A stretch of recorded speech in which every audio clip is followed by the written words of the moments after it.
See hope and optimism. People thought that the federal government would never be able to get a gun law bill passed again.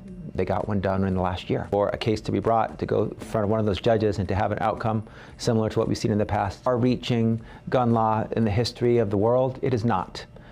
But they actually did it. If you are an irresponsible individual, you should not be allowed to carry a concealed firearm. But while we wait for them to do more to keep Californians and Americans safe, we're going to act.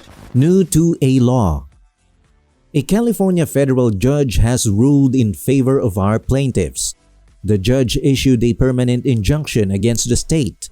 This stops California from denying Second Amendment rights to people with non-violent felony convictions from other states that were vacated or nullified. The court's decision grants specific relief to plaintiffs Paul McKinley Stewart and Kendall Jones.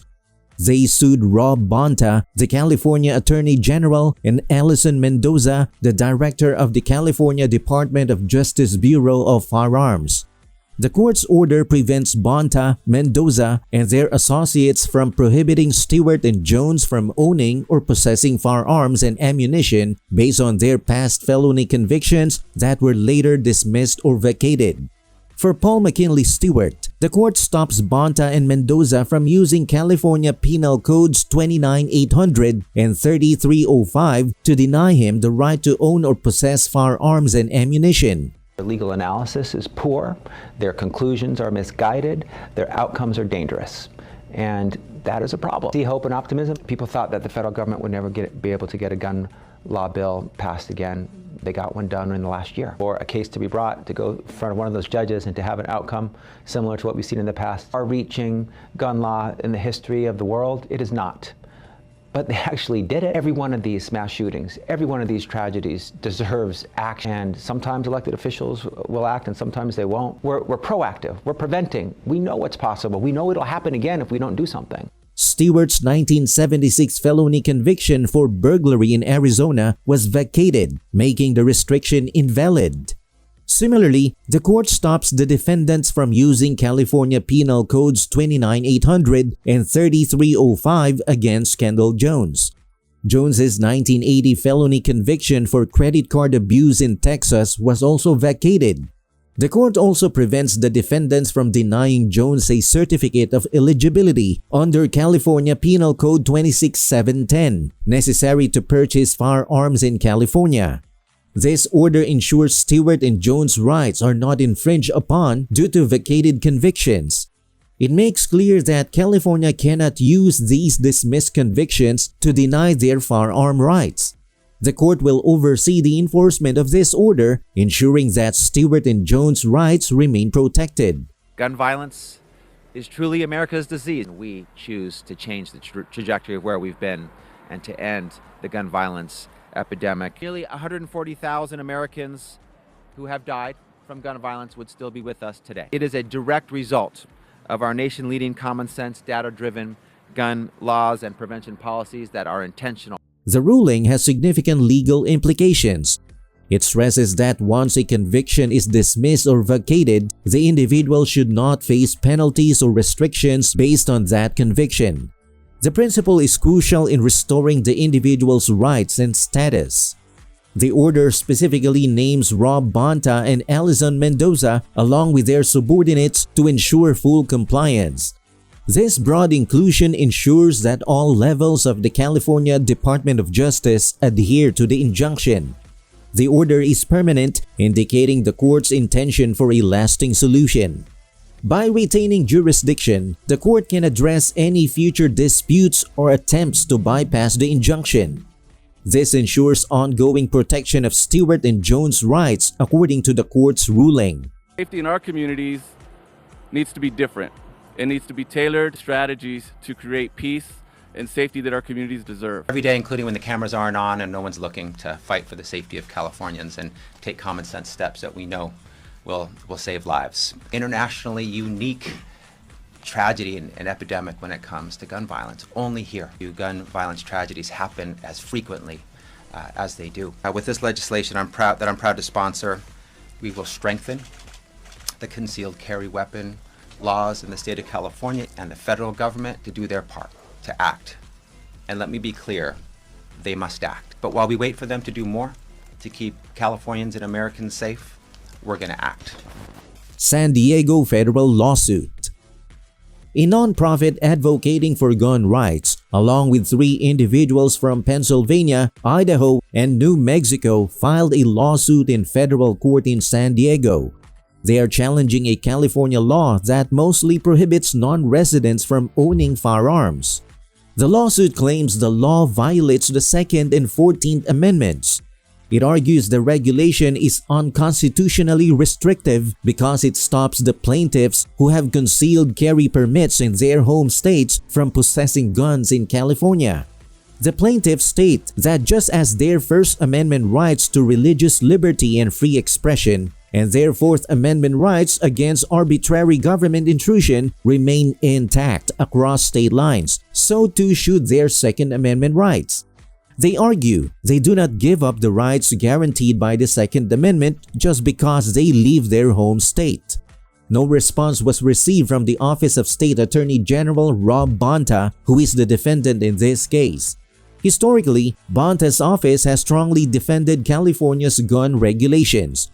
California has some of the strongest gun safety laws in the nation. The data is what I like to rely on and always fall back to, the evidence. Those things go hand in hand.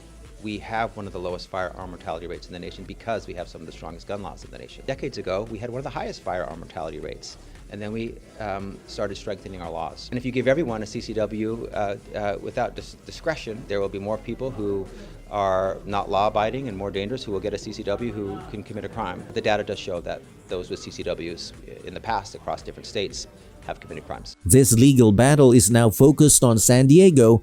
The lawsuit emphasizes the past and current impact on the plaintiffs who are barred from bringing firearms into California due to this law. It notes the narrow exception for some out-of-state business owners who spend significant time in California, which does not apply to the plaintiffs. One of the plaintiffs, Christopher Hoffman from Pittsburgh, lived in San Diego County from 1990 to 2012. During that time, he was granted concealed carry weapon licenses multiple times by the San Diego County Sheriff's Department. Hoffman frequently visits San Diego County and would carry a firearm for self-defense if allowed by California law. The other plaintiffs, Chad Oren from Idaho and Jennifer Sensiba from New Mexico, share similar concerns. All 3 individual plaintiffs, along with the Firearms Policy Coalition, are part of the lawsuit. Brandon Combs, founder and president of the Firearms Policy Coalition, stated, "The right to bear arms doesn't end at California's border. Restoring liberty in the Golden State and eliminating this unconstitutional ban are priorities for us." The federal court in San Diego has been a number of challenges to California's stringent arm rules in recent years, and this lawsuit is just the most recent one. Families, children, loved ones, mothers and fathers, brothers and sisters, sons and daughters, we have lost. In the wake of the Bruin decision, let me be absolutely clear, this is Bruin compliant. If you are an irresponsible individual, you should not be allowed to carry a concealed firearm. Court case that we can identify sensitive places where concealed carry weapons should not be carried. Safety evaluations before we provide a concealed carry weapon permit to an individual. And this bill, this approach, it's about the facts. More likely to become a victim of crime, including a victim of gun violence, in states like Texas. We have lower firearm mortality rates because of our stronger gun safety laws, period. It's a fact, it's not debatable. The state's prohibitions on assault rifles, large-capacity magazines, frequent arm transactions, and switchblades have also been the subject of other challenges. U.S. District Judge Roger Benitez's decisions, which led to the repeated overturning of California's firearms laws, a fact that earned him the nickname Saint Benitez among arm enthusiasts, made San Diego a popular location for such challenges. After the cases were initially assigned to different judges at random, Second Amendment proponents continued to use a local court rule pertaining to similar matters to bring weapons challenges to Benitez's courtroom. Even before judge shopping became a national scandal, the local court revised that regulation last year. This week, Senate Minority Leader Mitch McConnell and Senate Majority Leader Chuck Schumer both introduced legislation to alter the current system of case assignment, which has been in place since last month when the U.S. Judicial Conference released new guidelines to guarantee the random assignment of constitutional issues having national importance. District Judge Kathy Bencivengo of the United States was appointed at random to hear the case that challenges the non-resident arm ban in California. Since the U.S. Supreme Court's historic decision in New York State Rifle and Pistol Association versus Bruin in 2022 set a new standard for evaluating the legitimacy of arm restrictions, arm rights groups have been successful in court with different judges for the better part of the last 2 years. Rights advocates won a do-over in the San Diego lawsuits following the Supreme Court's Firearms decision. Following the Bruin ruling, courts that are debating the constitutionality of current arm control measures must now consider the Second Amendment's plain text and guarantee that these measures are consistent with the nation's historical tradition of arm regulation when reaching their conclusions. Benitez and other federal courts in San Diego have, according to that reasoning, repealed assault weapons bans, billy club bans, ammunition purchase background checks, and bans on specific unsafe pistols passed by the state of California in the previous year.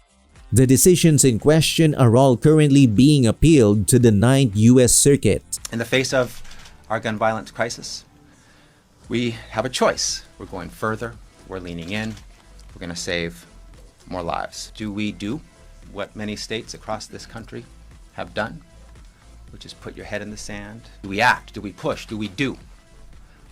In California, we're built different. We are different. Not accept the unacceptable, and we will do everything in our power that's constitutionally compliant. That's all for this video, folks. See you next time.